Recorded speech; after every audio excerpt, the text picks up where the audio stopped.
Good morning. So today, I'm going to take this off.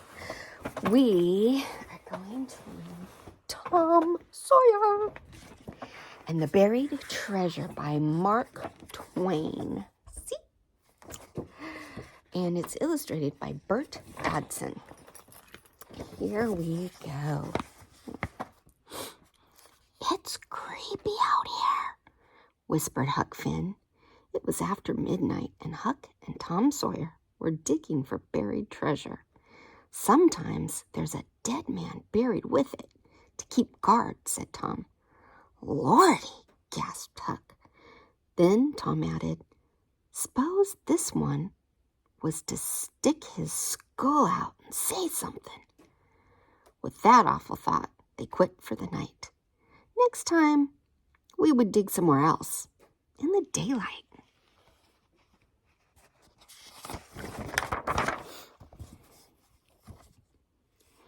They agreed to dig at the old haunted house on Cardiff Hill, but even in the daylight, it was dark and spooky inside the house.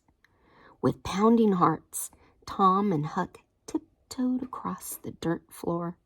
They listened for the slightest sound, ready to run in an instant.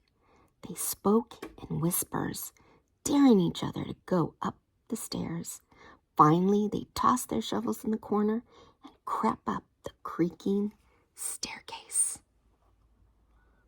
They found nothing upstairs, and they were about to come down when they heard a voice. It was just outside the front door. There was no time to run, so Huck and Tom stretched out on the floor and waited.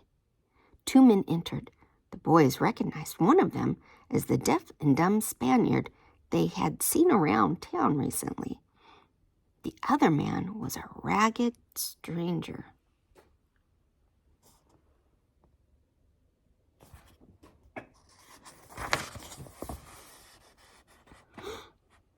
The stranger mumbled something about a dangerous job. Then, to the boys' surprise, the deaf and dumb Spaniard began to speak. Huck and Tom instantly recognized the voice.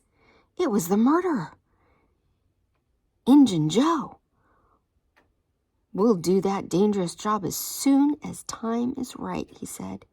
Now it's your turn to stand and watch while I catch some sleep. A few minutes later, Injun Joe was snoring. Before long, the other man began to nod, and soon he was snoring too. The boys drew a long, grateful breath. Tom whispered, now's our chance. Slowly and softly, he stood up and took a step. The old floor gave a loud creak. Tom sank back down, almost dead with fright.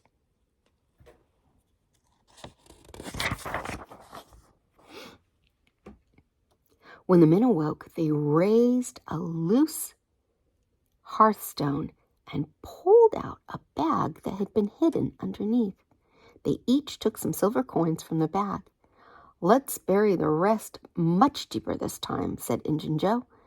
He knelt down and began digging with his bowie knife. Suddenly, the metal blade struck something hard. What's this? He said. Half-rotten plank, I think. No, it's a box. He poked his hand through the hole in the top of the box and brought out a handful of coins. It's gold, he cried. Bring me that shovel from over in the corner. A moment later, an old wooden box was dragged out and opened. Why, there's thousands in here, exclaimed Injun Joe. Upstairs, the boys trembled with excitement. Injun Joe's partner said, now you don't need to do that other job.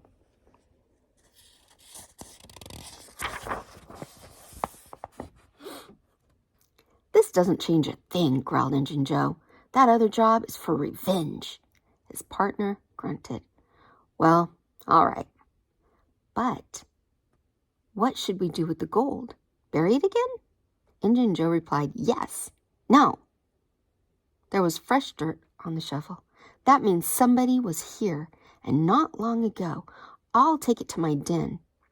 Number 2, under the cross. The box will be safe there."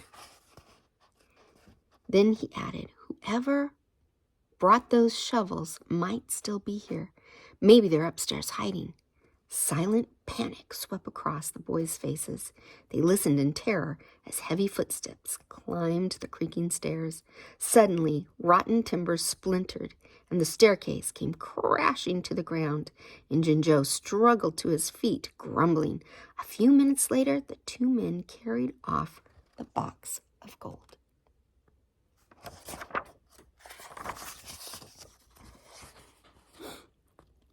Tom and Huck climbed down, feeling sorry for themselves. "We should have hidden the shovels. Then Injun Joe wouldn't have buried the gold again," groaned Huck. "And while he was off getting his revenge," Tom added, "we could have dug it up." They decided to keep an eye out for Injun Joe. If they saw him, they would follow him to number 2, wherever that might be. The next day, Tom could think of nothing but the treasure. "Listen, Huck," he said, "maybe number 2 is a room number in the Temperance Inn." The back door of room number 2 opened into an alley. All week long, the boys watched it, but they didn't see Injun Joe enter or leave. Tom decided to try for a closer look. Maybe he could even get inside and search for treasure.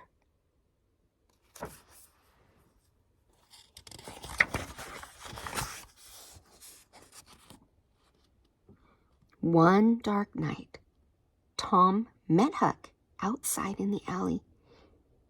He held his aunt's tin lantern wrapped in a towel to block the light.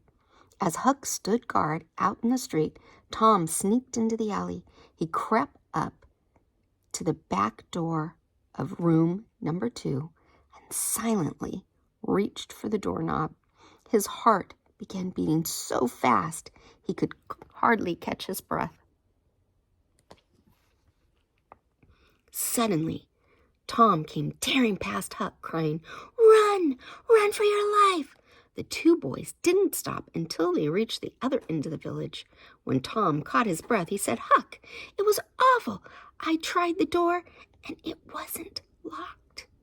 I went in and shined the light of Great Caesar's ghost." Huck's eyes were white as saucers. "What'd you see?" he gasped.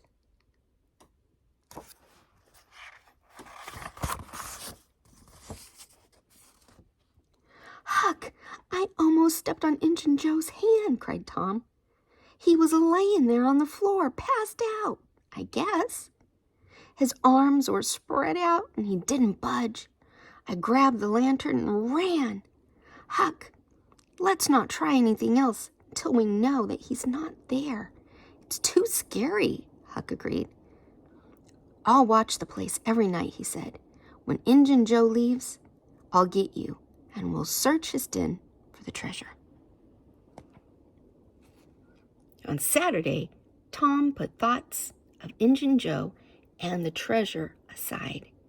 Becky Thatcher was having a picnic down near McDougal's cave. All her schoolmates were going. The old steam ferry had been chartered for the day, and the happy group climbed aboard. By mid-morning, they were headed down the river.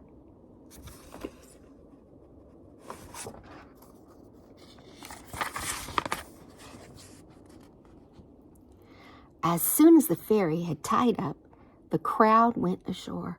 The woods and the hills near McDougal's cave began to echo with shouts and laughter. Several hours later, everyone wandered back, tired and hungry. Soon the picnic baskets were brought out and the feast began.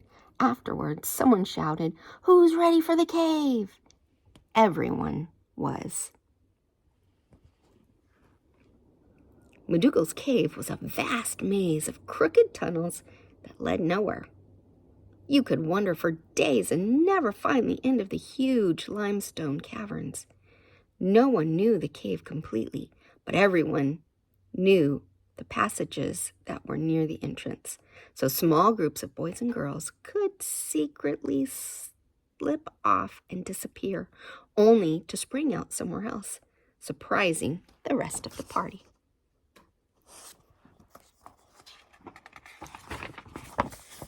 Whoopsie. There we go. By and by, one group after another came straggling back up to the mouth of the cave with dripping candles and dirty clothes. The sun had already set. Everyone had forgotten all about the time, and the fairy's clanging bell had been calling them for half an hour. At last, the ferry was pulling up to the river toward home, filled with weary passengers. Huck Finn saw the lights of the returning ferry, but he didn't pay much attention. He was too busy watching and waiting for Injun Joe to come out of room number 2. By 11 o'clock, the lights at the inn were put out, and darkness was everywhere. Huck began to wonder if he should go up and go to sleep in Ben Rogers' hayloft. After all, maybe this wasn't even where the treasure was hidden. Maybe.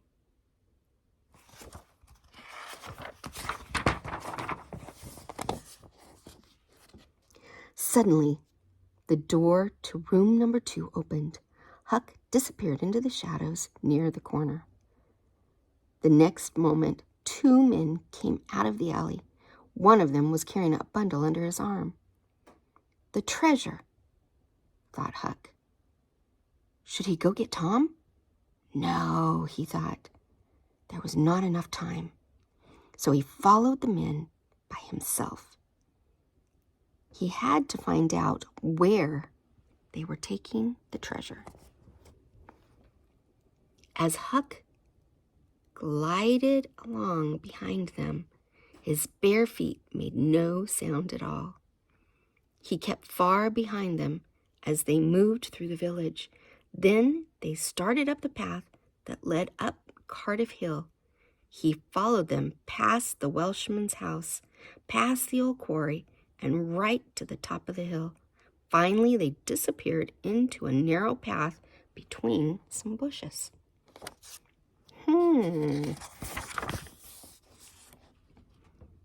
Huck crept closer.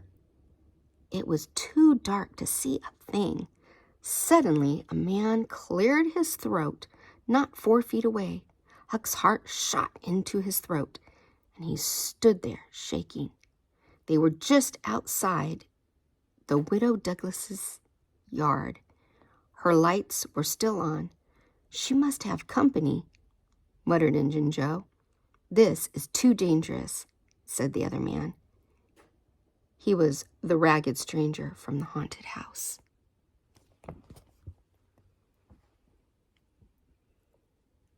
We'll wait till the lights go out, said Injun Joe. Then I'll get my revenge. The widow's husband was the justice of the peace who threw me in jail. And that ain't all. He had me horsewhipped right in front of the jail, with the whole town looking. Then he went and died before I could get even. But tonight, I'll take my revenge out on his widow. Should we take revenge on people? No, vengeance is mine, says the Lord. So, we need to just forgive, right? And move on. Let's see. Huck tiptoed back carefully, slowly, one silent step at a time. Snap! A twig broke under his foot. His breath stopped, and he listened. Apparently, the men had not heard it. So Huck turned around without making another sound and slipped down the path. When he reached the quarry, he felt safe, and he began to run.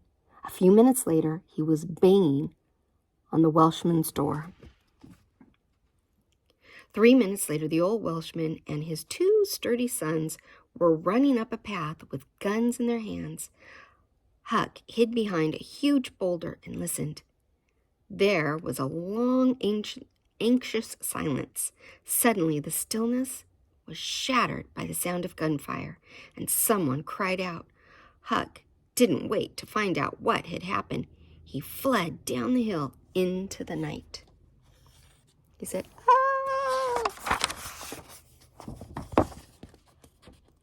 At dawn, Huck learned that the two men had escaped. He gave a description of the deaf and dumb Spaniard and the ragged stranger on the Welshman's sons. To the Welshman's sons, who had rushed off to tell the sheriff. Suddenly, the Welshman said, "Huck, you said you overheard two men talking. If the Spaniard is deaf and dumb, he can't speak." Huck leaned closer and whispered, "He ain't a Spaniard. He's Injun Joe." Then Huck begged, "Oh, please don't say I told you." The Welshman promised not to mention Huck's name. Then the old man said, "Last night my sons and I took a good look around up there, and we found a bundle of—" "Of what?" cried Huck. The words shot out before he could stop them. The color drained from his face. His eyes were wide and anxious, and he held his breath. "Why, burglar tools," said the Welshman.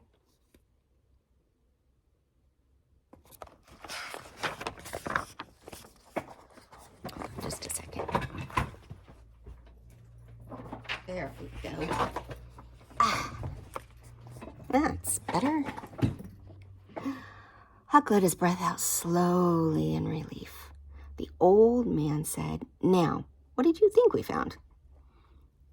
Huck didn't want to say. He didn't want anyone to know about the treasure until he and Tom had it safely in their own hands.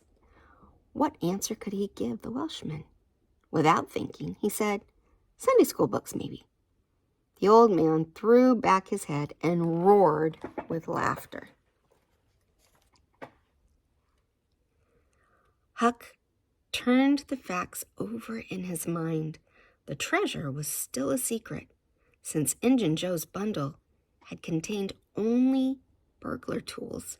The treasure must still be in number 2. No one but Tom and Huck knew that. So everything was going to turn out all right after all. Right now, all he and Tom had to do was wait.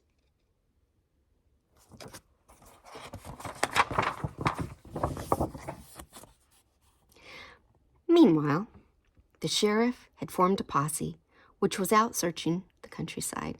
Without a doubt, Injun Joe and his partner would be captured and thrown in jail before nightfall. Then Tom and Huck could go to the Temperance Inn and search number 2 without fear of being discovered. And then the treasure would finally be theirs. So, they believe that patience will be what gets them what they need, right? And patience is a good thing. We must be patient. Well, I hope that you liked our story about Tom Sawyer. That was kind of fun, huh? Kind of scary, kind of nerve-wracking. Anyways, I hope you have a good day. I love you.